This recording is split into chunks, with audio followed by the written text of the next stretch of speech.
Alright, so far the basic rules that we've covered are the power rule. X to the nth power prime gives you n times x to the n minus 1. And although x prime can be thought as this rule with n equal to 1, it's good to know it separately because you use it often, so that you should just memorize this.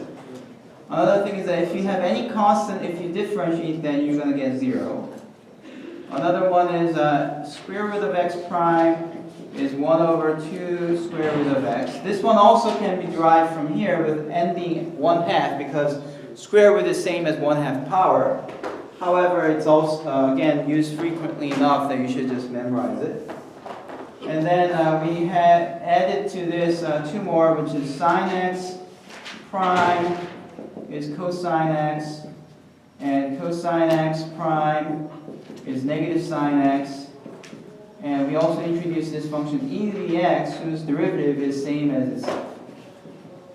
So these are the basic derivatives that we learned last time. And in addition to that, we talked about the linearity of the derivatives. Also, we talked about the product rule, which was that if you have two functions multiplied, what's its derivative? You have to differentiate, and then what? G of x without the derivative, plus f of x, and then only after writing this again, you differentiate this. Okay. So let me show you some basic examples. Example 1. What is the derivative of square root of x times sine of x? Okay. That's equal to, according to this rule that I just wrote down, square root of x prime sine of x plus square root of x times sine of x prime. And let me say again that the product rule is not some convenient rule that you use to make your life better. It's a rule in the sense that if you don't follow this, you get punished for it. Okay? It's the rule that you have to follow. Okay? All right. So I follow the rules. I'm being a good citizen here. Okay. Now let's write down just what we have here. Okay. Square root of x differentiates to 1 over 2 radical x. And sine x here says the derivative of cosine of x. That's it. That's all you have to do. Easy, right? Okay. Now let me show you a second example. This time, 3x squared plus 5x times u to the x prime.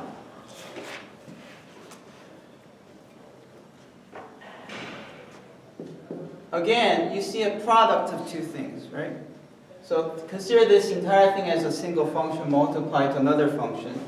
So you have 3x squared plus 5x differentiated times e to the x plus 3x squared plus 5x times e to the x prime.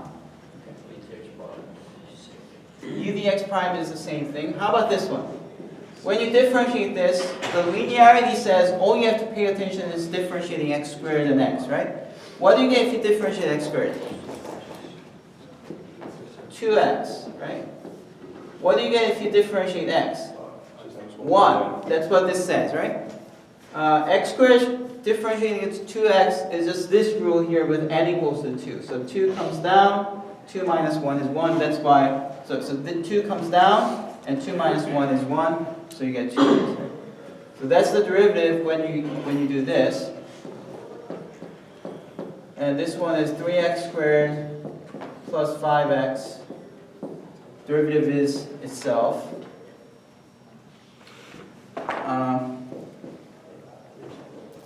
And then this is 6x plus 5